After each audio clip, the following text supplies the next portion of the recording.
Disney? Raise your hand up. Okay. Have you ever felt lost or misplaced? Raise your hand up.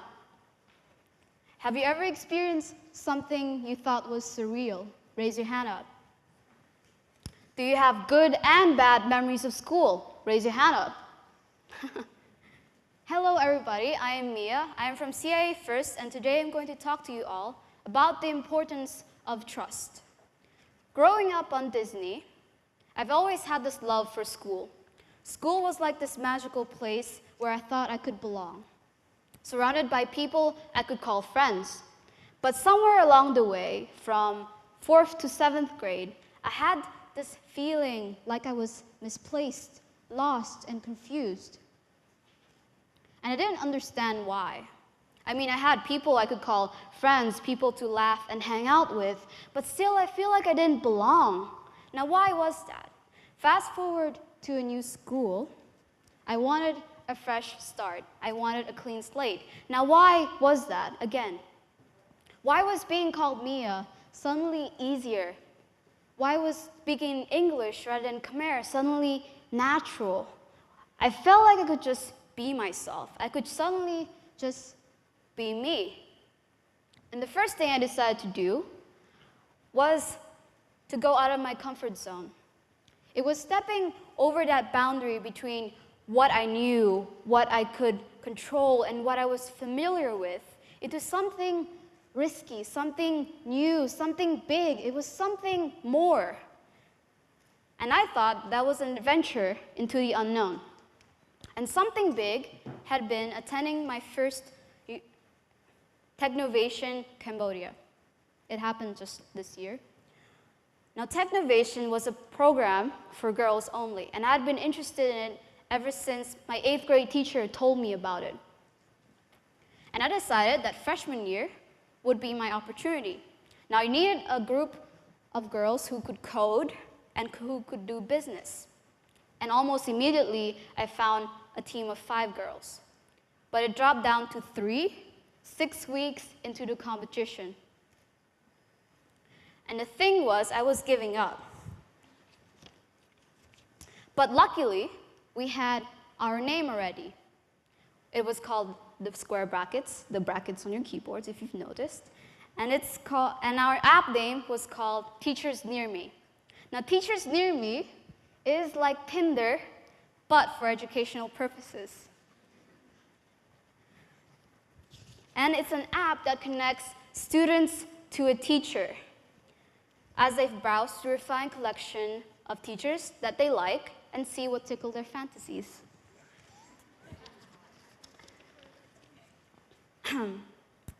I wouldn't have been able to finish Technovation if it hadn't been for our 4 mentors, but especially my partner, Kelly. Now, I've always taught her to be a little lazy, but during our school bus ride home, she said to me with a serious face on, "I want to win this." And that encouraged me to keep on going even when I felt like I wanted to quit. And what we did, me and Kelly, we made this deal to finish what we started. And what we did after that was split the task between the 2 of us. I would work on all of the coding, the business aspects, and Kelly would work on all the coding aspects. And that was how we persisted into the competition. Well, after that, we did our rehearsal. After that, we got into the top 12 teams. And after that, on the final stage, we got in 2nd place. We won 2nd place. And that didn't feel at all real as we were standing up there with our prize money and our certificates. But that was the first time I really learned to believe in myself and to trust other people. Another time, another adventure I'd gone on to was attending my first Model United Nations conference held at Northbridge. And the thing was, truth be told, I had no idea what I got myself into. But I sincerely believed in my homeroom teacher who had convinced us to take part in this annual event. so that we may get a chance to experience something new. But all 10 kids of us, we were about a month away from the event itself, and we had no idea what we were doing. We were basically just YOLOing the entire thing. And I was so nervous and anxious and just imagining the possible worst, the worst that could happen. But the thing was, as I stepped into Northbridge, I had this excitement inside that it was my first time. But as I was about to do my opening speech, all the nervousness and the anxiety that I'd been holding on to hit me full force right in the face, and I failed my opening speech. But after that, I remember what Reimer had said to me. He'd said, if you believe that things will be all right, then they will. It's that simple. And I repeated that continuously in my head until I could let go of all the anxiety and the anxiousness and the negativity that clouded over me. And I could finally see that, oh yeah, I was actually enjoying this. And towards the end of it, as my mom was about to pick me up, I remember distinctly saying to her, I want to do this again.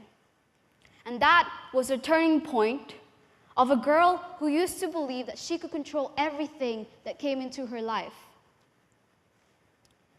And my point in all of this, in saying all of this to you all, is that trust builds a better future. When you do what you believe, you attract other people who do the same, who believe in the same thing as you do. You can be a part of something bigger, something more than yourself. And that something is called friendship.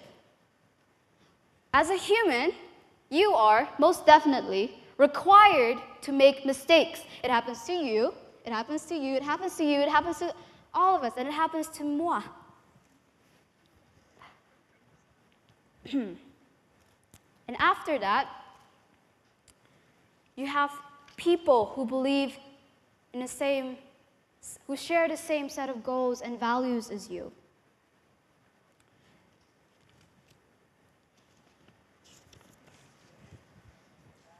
Everybody has their strengths and their weaknesses, so we're not so good by ourselves, are we?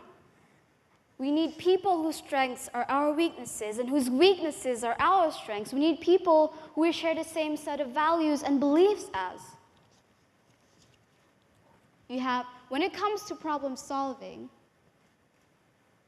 the power of trust over us is that it binds different people together. That's the reason you're all here, isn't it? To watch this show. You have diversity of opinions and perspectives, and so you can find solutions and make our solutions to problems so much faster. We humans need trust because it is the backbone of our survival. And I hope you've all learned here something today. Thank you all for listening.